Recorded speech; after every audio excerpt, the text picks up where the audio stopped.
Assalamu alaikum dear students. I welcome you to another class of Principles of Accounting.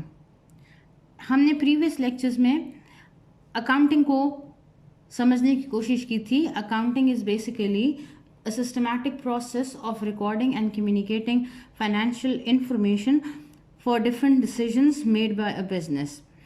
ये accounting process या वो procedure जिसके through financial information record की जाती है, it consist of different steps, multiple steps होते हैं. उसमें पहला स्टेप है अकाउंटिंग प्रोसेस का एनालिसिस ऑफ फाइनेंशियल ट्रांजैक्शन. जब भी बिजनेस कोई फाइनेंशियल ट्रांजैक्शन, कोई फाइनेंशियल एक्टिविटी, कोई ऐसा काम करता है जिसमें फाइनेंस इन्वॉल्व होता है, पैसा इन्वॉल्व होता है, तो ये इंफॉर्मेशन अकाउंटिंग प्रोसेस में रिकॉर्ड की जाती है फॉर फ्यूचर डिसीजन मेकिंग. जब भी फ्यूचर में इंफॉर्मेशन की ज़रूरत हो, फाइनेंशियल डेटा, फाइनेंशियल इंफॉर्मेशन की ज़रूरत हो, तो अकाउंटिंग प्रोसेस के थ्रू वो फाइनेंशियल इंफॉर्मेशन डिसीजन मेकर्स के लिए अवेलेबल हो जाती है. Before recording the financial transactions, उन एक्टिविटीज़ को कुछ थोड़ा सा एनालाइज करना ज़रूरी होता है, जस्ट टू नो कि ये ट्रांजैक्शन बिजनेस पे किस तरह से इम्पैक्ट करती है. लास्ट क्लास में हमने एनालिसिस को थोड़ा सा इन डिटेल डिस्कस किया था बाय यूजिंग डिफरेंट एग्जांपल्स, जो हम एनालिसिस कैसे करते हैं. आज हम आगे इसको अपनी डिस्कशन को कंटिन्यू करेंगे, जो कि है next step of accounting process, that is recording of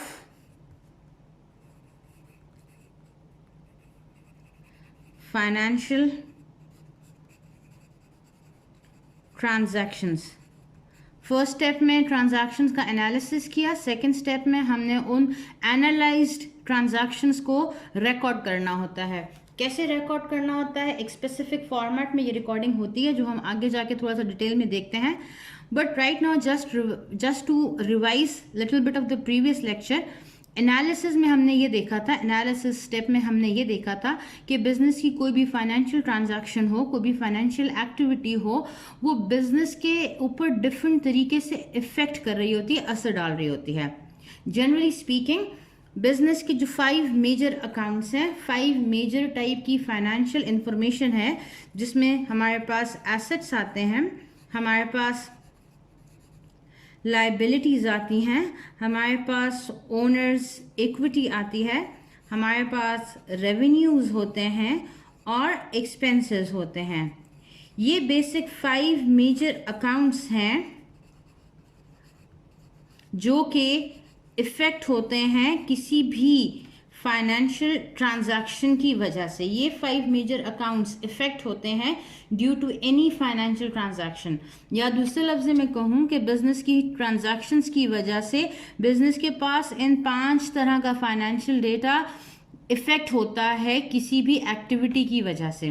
ये इफेक्ट क्या होगा? ये इफेक्ट होगा या तो ये वैल्यूज़ इंक्रीज होंगी या ये वैल्यूज़ डिक्रीज होंगी, या तो एसेट्स किसी एक्टिविटी की वजह से इंक्रीज हो जाएंगे या एसेट्स डिक्रीज हो जाएंगे. फॉर एग्जाम्पल, हमने एग्जाम्पल में देखा था कि owner has invested money in a business.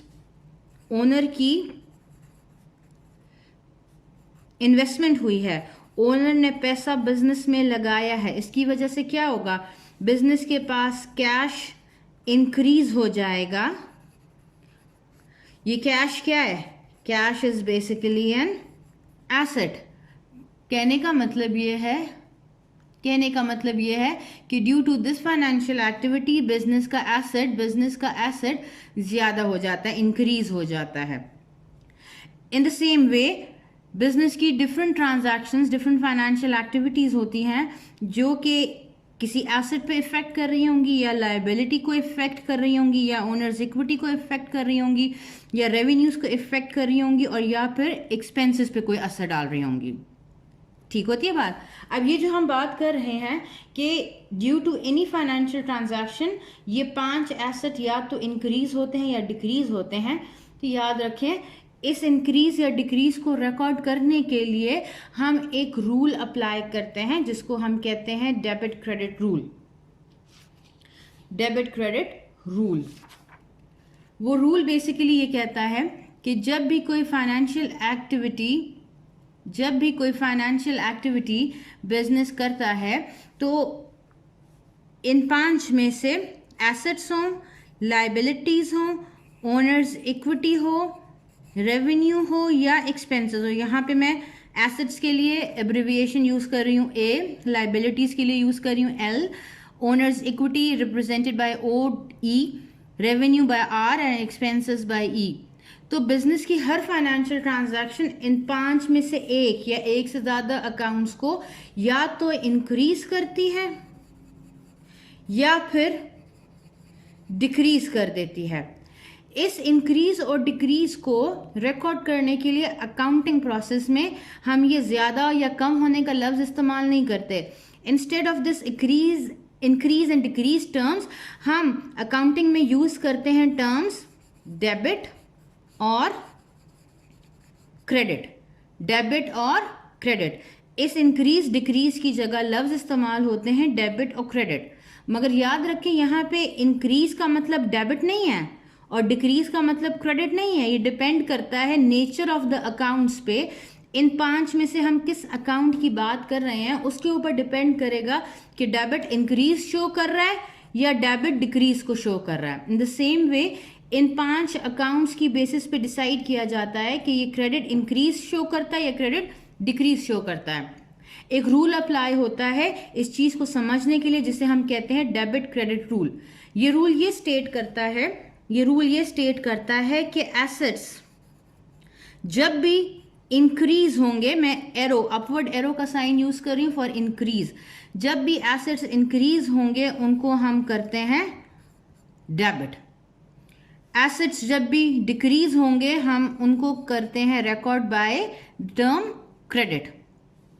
Asset का इंक्रीज डेबिट होता है अकाउंटिंग में और एसेट का डिक्रीज अकाउंटिंग में कहलाया जाता है, ये क्रेडिट है। लाइबिलिटीज दूसरी टाइप के इंफॉर्मेशन, दूसरी टाइप के अकाउंट्स होते हैं। डिफरेंट लाइबिलिटीज हो सकती हैं बिजनेस की। जब भी बिजनेस की लाइबिलिटी ज्यादा होती है, हम इसके लिए टर्म यूज करते हैं क्रेडिट का।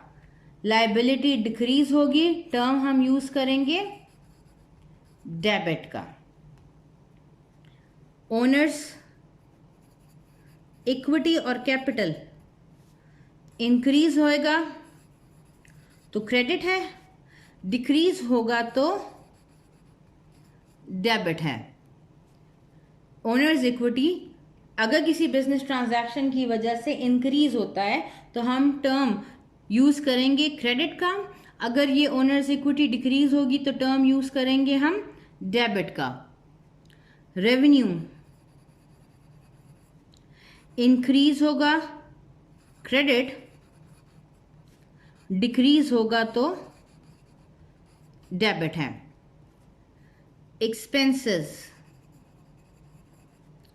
इंक्रीज होंगे तो डेबिट एज डेबिट रिकॉर्ड किया जाएगा, डिक्रीज होंगे तो एज क्रेडिट रिकॉर्ड किया जाएगा। दोबारा बताती हूं, डेबिट क्रेडिट रूल ये कहता है कि as all financial transactions are going to effect any one और more than one of these 5 major accounts, assets, liabilities, owners equity, revenue और एक्सपेंसेस।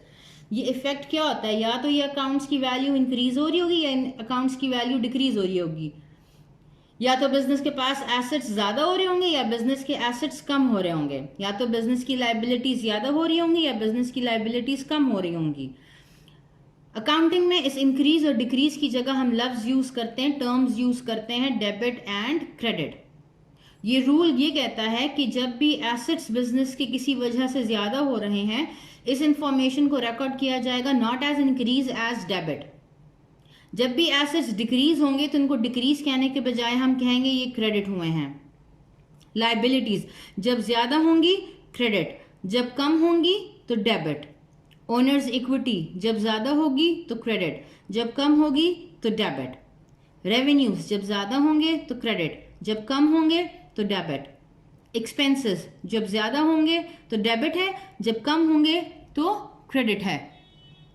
आसानी के लिए एसेट्स हो या एक्सपेंसेस हो, इंक्रीज होगा तो डेबिट, डिक्रीज होगा तो credit.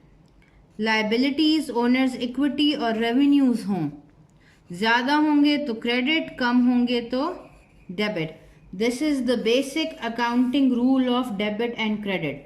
This is the basic accounting rule of debit and credit. यहाँ पे डेबिट के लिए मैंने टर्म यूज किया DR, क्रेडिट के लिए यूज किया CR. ये डेबिट है, ये क्रेडिट है. डेबिट के लिए DR, क्रेडिट के लिए CR. डेबिट के लिए DR, क्रेडिट के लिए CR.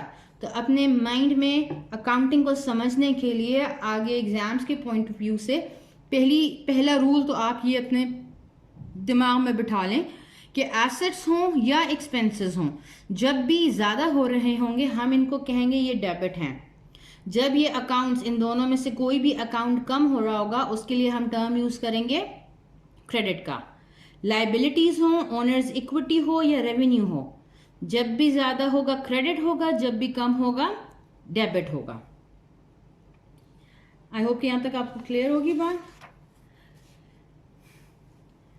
इसी डेबिट क्रेडिट रूल को हम उस बिजनेस एग्जाम्पल पे अप्लाई करते हैं जो हमने last time analysis of financial transactions के लिए कंसिडर की थी. ये वही एग्जाम्पल है जो लास्ट लेक्चर में मैंने यूज़ किया है. इसी एग्जाम्पल को मैं आगे कंटिन्यू कर रही हूँ. इसमें हमने देखा था कि जो invested $1,000 cash and 20,000 of equipment in business. जो कि ओनर था बिजनेस का, उसने इन्वेस्ट किया 10,000 कैश और 20,000 इक्विपमेंट इन अ बिजनेस. इस ट्रांजैक्शन का एनालिसिस हमने देखा था इस तरह से कि हमारे पास इस ट्रांजैक्शन की वजह से एक तो कैश जो कि एसेट है ज़्यादा हुआ था. कितने से? $10,000 से, क्योंकि बिजनेस में कैश इन्वेस्ट किया गया है, बिजनेस के पास कैश आया है, तो बिजनेस का कैश क्या हो गया? इंक्रीज हो गया है. बिजनेस का कैश इंक्रीज हुआ है. दूसरा हमने यहाँ पे देखा था कि उस ओनर ने कुछ इक्विपमेंट भी इन्वेस्ट किया है. तो दूसरा इफेक्ट बिजनेस पे क्या पड़ा था? बिजनेस का इक्विपमेंट जो कि एक एसेट है वो ज्यादा हो गया था. कितने से? 20,000 से इंक्रीज हो गया था. थर्ड इफेक्ट इस एक ट्रांजैक्शन का बिजनेस पे क्या पड़ा था? क्योंकि ये इन्वेस्टमेंट, ये 10,000 और 20,000 ओनर ने इन्वेस्ट किए थे, तो इसकी वजह से ओनर्स इक्विटी भी ज़्यादा हो गई थी. By how much? 10 + 20 30,000 से ओनर्स इक्विटी, या जिसको हम कैपिटल कहते हैं, वो ज़्यादा हो गया था. ये बात याद है ना आप लोगों को? फिर बता रही हूँ, पहली ट्रांजैक्शन थी जो invested 10,000 cash and 20,000 equipment in business. मतलब क्या हुआ? जो ओनर है उसने बिजनेस में इन्वेस्ट किया 10,000 का कैश और 20,000 के कुछ इक्विपमेंट दिए. बिजनेस पे इस एक्टिविटी का क्या असर पड़ा? इस एक्टिविटी का बिजनेस पे असर ये पड़ा कि कैश इंक्रीज हुआ बाय 10,000, इक्विपमेंट एसेट था ज़्यादा हुआ बाय 20,000, और ऑन द अदर हैंड क्योंकि ये दोनों कैश और इक्विपमेंट ओनर ने इन्वेस्ट किए हैं, तो अब ओनर का क्लेम बन गया है बिजनेस में ना. इस 10,000 का भी क्लेम है, 20,000 का भी क्लेम ओनर का है. तो इस क्लेम को हम कहते हैं ओनर्स इक्विटी. तो due to this transaction owner's equity भी ज़्यादा हुई है, या इन अदर टर्म्स कैपिटल ज़्यादा हुआ है. ये बात क्लियर होती है? इन द सेम वे हमारे पास बाकी ट्रांजैक्शन थी. अभी जो हमने एनालाइज डेटा है, कि जो हमने डेटा का एनालिसिस यहाँ पे किया था लास्ट लेक्चर में, और अभी मैंने ये आपको पहली ट्रांजैक्शन दोबारा एनालाइज करके बताई है. इस एनालाइज डेटा को अकाउंटिंग प्रोसेस के सेकेंड स्टेप में हमने रिकॉर्ड करना होता है. और रिकॉर्ड हम करते हैं एक ख़ास फॉर्मेट में, एक ख़ास तरीके से, एक ख़ास डॉक्यूमेंट में हम इस फाइनेंशियल इंफॉर्मेशन को रिकॉर्ड करते हैं. इन फाइनेंशियल ट्रांजैक्शंस की जो रिकॉर्डिंग होती है वो रिकॉर्डिंग की जाती है जर्नल में. Journal is a term or a document which is used to record these financial transactions. Journals याद रखें, जब भी रिकॉर्डिंग की बात आए, रिकॉर्डिंग ऑफ फाइनेंशियल ट्रांजैक्शंस की बात आए, हमने ये एंट्री रिकॉर्ड करनी है. कहाँ पे? किसी जर्नल में एंट्री रिकॉर्ड करनी है. क्लियर होती है बात? ट्रांजैक्शन को रिकॉर्ड करते हैं जर्नल में, और हम इसके लिए टर्म यूज करते हैं कि जर्नल एंट्री है. जर्नल एंट्री है, रिकॉर्डिंग की जाती है जर्नल में, JOURNAL, journal. Recording of financial transactions is done in a journal, in form of a journal. अभी जर्नल क्या है? जर्नल एक खास फॉर्मेट का डॉक्यूमेंट होगा, एक खास तरीके से बनाया हुआ कोई डॉक्यूमेंट है जिसमें ये इंफॉर्मेशन जाके अकाउंटेंट लिख लेता है, अकाउंटेंट रिकॉर्ड कर लेता है, एक खास तरीके से रिकॉर्ड करता है। आज हम वो रिकॉर्डिंग का तरीका सीखने की कोशिश करते हैं।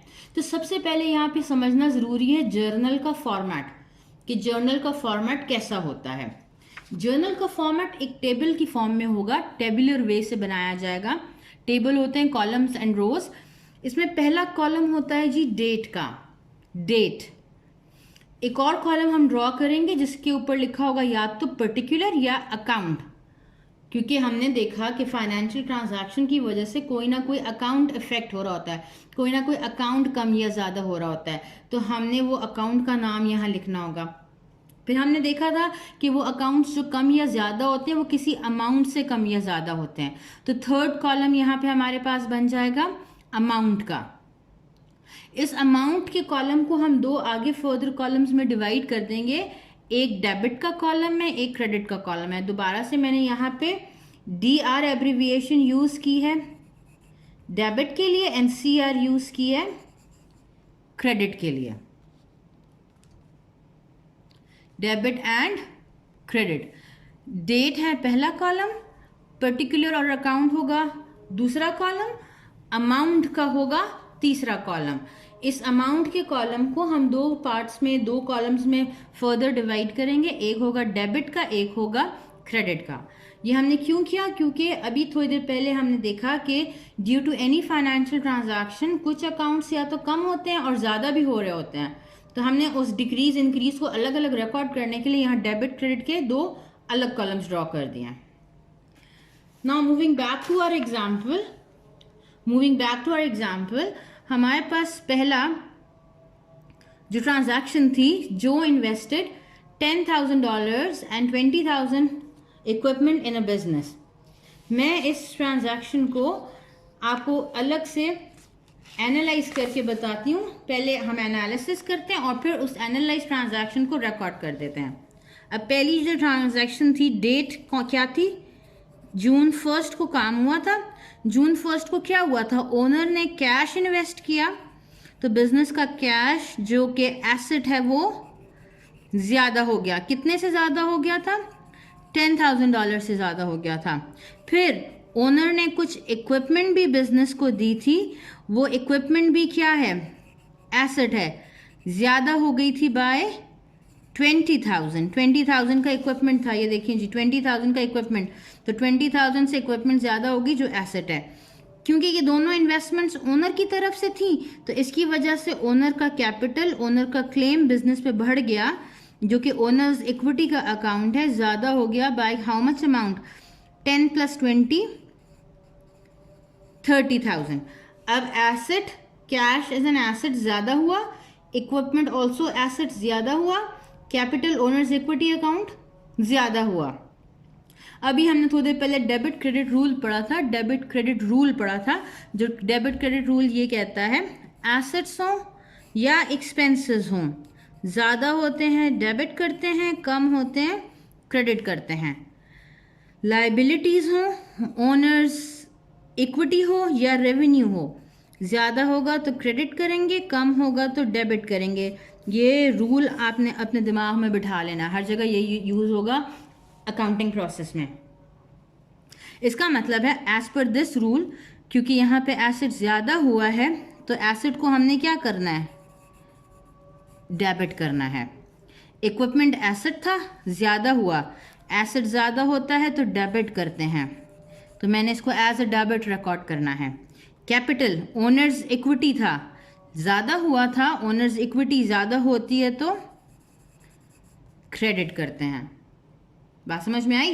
एसेट और इक्विपमेंट, कैश और इक्विपमेंट एसेट्स थे बिजनेस के, ज़्यादा हुए हैं तो इन दोनों को डेबिट करना है।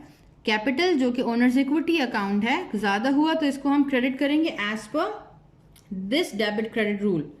अब यही इंफॉर्मेशन हमने जर्नल में रिकॉर्ड करनी है। तो किस तरह से रिकॉर्ड करेंगे? यहाँ पे अगर आप देखें, पहले कॉलम में हमने लिखनी है डेट। तो डेट कौन सी थी, किस डेट को ये ट्रांजैक्शन हुई थी? 1 जून को हुई थी। तो यहाँ मैं लिखूंगी जून 1। फिर क्या हुआ था, 2 अकाउंट्स ऐसे थे, कैश और इक्विपमेंट, जो कि डेबिट हो रहे थे। एक अकाउंट कैपिटल ऐसा था जो कि क्रेडिट हो रहा था। अब याद रख लो कि जर्नल में एंट्री करने के कुछ, क्योंकि अब हमने स्पेसिफिक फॉर्मेट में इंफॉर्मेशन को रिकॉर्ड करना है, तो इसकी कुछ कन्वेंशंस हैं, कुछ रिक्वायरमेंट्स हैं जो हर हाल में फॉलो करनी होती हैं। We need to keep in mind के जर्नल की एंट्री में क्या सिंटेक्स, क्या फॉर्मेट, क्या रिक्वायरमेंट्स होती हैं। पहली चीज़ जो आपको याद रखनी चाहिए वो ये है कि जर्नल में एंट्री करते टाइम हमेशा हमेशा हमेशा डेबिट अमाउंट को पहले लिखा जाता है, क्रेडिट्स को बाद में लिखा जाता है। मतलब जो भी अकाउंट डेबिट हो रहे होंगे वो पहले लिखे जाएंगे, फिर उसके बाद क्रेडिट वाला आएगा। अब ये जो पहली ट्रांजैक्शन थी, इसमें आप देखें कैश डेबिट होता है, इक्विपमेंट भी डेबिट है, कैपिटल क्या है, क्रेडिट है। तो पहला रूल हमें ये कहता है कि जर्नल में एंट्री करते टाइम हमने डेबिट्स को पहले लिखना है। इसका मतलब है कैपिटल को पहले लिखने से पहले मुझे कैश और इक्विपमेंट को पहले लिखा होना चाहिए, पहले लिखना है। तो मैं यहाँ पे लिखूंगी कैश। कैश क्या हुआ, इंक्रीज हुआ। तो कैश क्योंकि एसेट था और इंक्रीज इसमें शो करता है डेबिट से, तो अब कैश के सामने मैं डेबिट के कॉलम में लिख दूंगी जितने अमाउंट से ये कैश इंक्रीज हुआ था। 10,000 से इंक्रीज हुआ था, तो कैश के सामने डेबिट के कॉलम में हमने लिख दिया 10,000। कैश के सामने डेबिट के कॉलम में, डेबिट वाले कॉलम में मैंने लिख दिया 10,000। फिर अगली इंफॉर्मेशन रिकॉर्ड करनी हमने इक्विपमेंट से रिलेटेड। इक्विपमेंट जो कि एसेट था, ज्यादा हुआ था बाय 20,000। एसेट ज्यादा हुआ था तो ये भी डेबिट है, तो फिर मैं यहां पे लिखूंगी इक्विपमेंट। एसेट है, डेबिट हुआ था, तो यहां अमाउंट में डेबिट वाले कॉलम के नीचे इसकी अमाउंट लिखनी है। कितने का इक्विपमेंट था, 20,000 का इक्विपमेंट था, तो डेबिट के कॉलम में इक्विपमेंट के सामने हम लिख देंगे 20,000। और तो कोई डेबिट नहीं है यहाँ पे। 3 अकाउंट्स थे, 3 में से 2 डेबिट थे, वो हम यहाँ लिख चुके हैं। तीसरा अकाउंट क्रेडिट है, तो हमेशा डेबिट अकाउंट्स लिखने के बाद हम क्रेडिट अकाउंट को लिखते हैं। तो अब यहाँ पे हमने कैपिटल को लिखना है। याद रखें, जब भी क्रेडिट अकाउंट लिखेंगे, देखिए डेबिट वाली वैल्यूज हमने इधर से स्टार्ट की हैं, तो जब क्रेडिट लिखना शुरू करेंगे इससे थोड़ा सा स्पेस छोड़ के क्रेडिट लिखेंगे। मतलब ये मैंने यहाँ से क्रेडिट कैपिटल नहीं लिखना, थोड़ा सा स्पेस छोड़ के मैं आगे लिख दूंगी कैपिटल, शो करने के लिए कि ये 2 अकाउंट्स डेबिट थे, ये इनसे डिफरेंट अकाउंट है जो क्रेडिट हो रहा है। और कैपिटल के सामने क्रेडिट वाले कॉलम में क्या आ जाएगा, जिससे कैपिटल क्रेडिट हुआ था 30,000 से, तो कैपिटल के सामने मैंने क्रेडिट वाले कॉलम में लिख दिया 30,000। यहां तक बात समझ में आती है? फिर बता रही हूं, हमारे पास ट्रांजैक्शन थी owner invested 10,000 cash and 20,000 of equipment in business. जो ओनर था, इन्वेस्टमेंट की 10,000 कैश की, 20,000 इक्विपमेंट की इन बिजनेस। तो बिजनेस पे क्या इफेक्ट पड़ा, एनालिसिस स्टेप में हमने देखा, ये एनालिसिस है। एनालिसिस में हमने देखा था कैश एसेट था, ज्यादा हो गया था बाय 10,000। अब एसेट ज्यादा हुआ था तो डेबिट करना है इसको। इक्विपमेंट भी एसेट था, ज्यादा हो गया था बाय 20,000, क्योंकि ओनर ने ये चीज बिजनेस को दे दिया है, तो बिजनेस के पास इक्विपमेंट ज्यादा हो गए हैं, आ गए हैं, ये भी डेबिट करना है। और क्योंकि ये दोनों इन्वेस्टमेंट्स ओनर की तरफ से थी, तो ओनर का क्लेम बिजनेस पे बन गया है जो हमें रिकॉर्ड करना चाहिए। इसको हम रिकॉर्ड करते हैं एज कैपिटल। ओनर के क्लेम को हम कहते हैं कैपिटल। जो ओनर्स इक्विटी की नेचर का अकाउंट है, ये ज्यादा हो गया बाय 30,000, ओनर्स इक्विटी ज्यादा होती है तो इसको हम क्रेडिट करते हैं।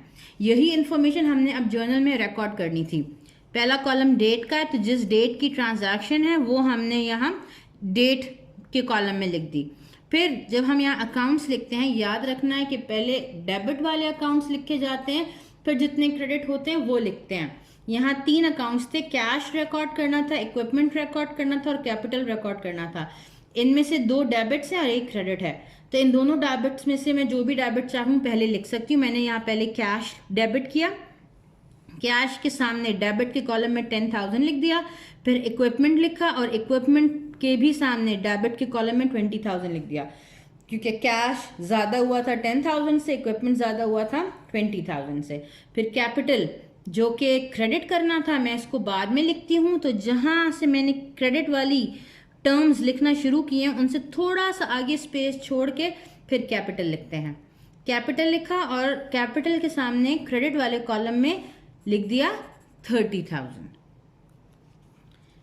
ये हमारी जर्नल एंट्री है। इस जर्नल एंट्री को कंप्लीट करने के लिए हमने इस एरिया में इस ट्रांजैक्शन को कंप्लीट शो करने के लिए हम क्या करते हैं, इसका एक डिस्क्रिप्शन लिखते हैं। डिस्क्रिप्शन और कुछ भी नहीं है, ये जो हमारी ट्रांजैक्शन थी इसको सिंपल अपने वर्ड्स में एक स्टेटमेंट की फॉर्म में लिखना है। तो मैं यहाँ पे लिख देती हूँ, owners investment of 10,000 cash and 20,000 equipment. कुछ भी आप लिख सकते हैं, मतलब सिंपल अपने जिस तरह से भी अपने वर्ड्स में आप इस ट्रांजैक्शन को सिंपलेस्ट वे से लिखना चाहें वो आप यहाँ पे लिख लेंगे। जब अब ये आपकी पूरी एक ट्रांजैक्शन रिकॉर्ड हो गई है जर्नल में। जब आपकी पूरी ट्रांजैक्शन जर्नल में रिकॉर्ड हो जाए तो फिर हम क्या करते हैं, यहाँ पे इस कॉलम से लेके एंड तक एक लाइन ड्रॉ कर देते हैं जो शो करता है कि जी ये एक दिन की ट्रांजैक्शन है जो कि कंप्लीट हो चुकी है। ये बात समझ में आती है? एग्जाम्पल को कंटिन्यू करते हैं। अगली ट्रांजैक्शन आप देखें तो जून 2 की थी कि business purchased equipment on cash $8,000।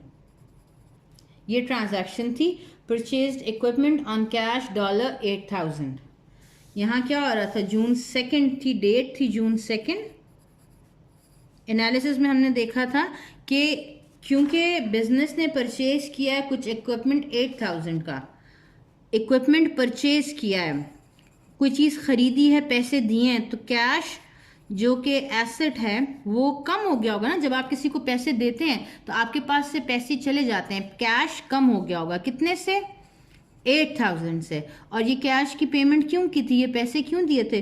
क्योंकि हम इक्विपमेंट परचेज कर रहे थे, ख़रीद रहे थे। तो जब कोई चीज़ खरीदते हैं तो हमारे पास आ जाती है। तो बिज़नेस के पास ये इक्विपमेंट आ गया, बिज़नेस का ये एसेट ज़्यादा हो गया। कितनी वर्थ का था? 8,000 का था। अब यहाँ पे एसेट कम हुआ है, रूल कहता है एसेट कम हो तो क्रेडिट करते हैं, तो ये जी हमने इसको यहाँ पे क्रेडिट कर दिया। इक्विपमेंट जो कि एसेट था वो ज़्यादा हो गया है, तो एसेट ज़्यादा होता है तो डेबिट करते हैं, तो इसको हमने लिखना है एज डेबिट। अब यही इंफॉर्मेशन हमने क्या करनी है, जर्नल में रिकॉर्ड करनी है। तो इसी को आगे हम कंटिन्यू करेंगे। अब हमारे पास डेट वाले कॉलम में क्या आ जाएगा, डेट वाले कॉलम में हमारे पास आएगा जून 2। तो मैं यहाँ पे लिखूंगी